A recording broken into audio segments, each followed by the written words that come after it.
أيضا مستمع آخر يقول خالد حلمي من قرية سلام.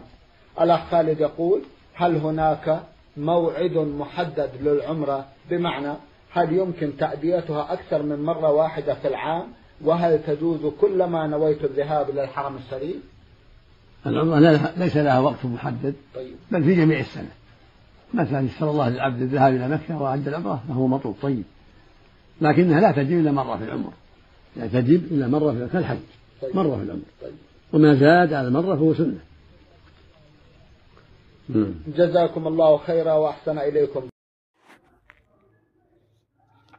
सवाल: क्या हर बार जब मैं हरम शरीफ जाने की नियत करूं तो क्या मुमकिन है कि साल में एक से ज्यादा बार उम्रा अदा किया जाए?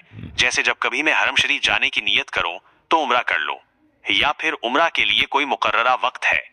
जवाब: उम्रा का कोई मुकर्ररा वक्त नहीं है, बल्कि ये पूरे साल में जायज है। जब भी अल्लाह ताला बंदे के लिए मक्का जाना आसान कर दे और वो हर बार उम्रा अदा करे तो ये मतलूब और अच्छा है। लेकिन ये जिंदगी में सिर्फ एक बार फर्ज वाजिब है, हज की तरह जो जिंदगी में एक बार फर्ज है और जो एक बार से ज्यादा किया जाए वो सुन्नत है।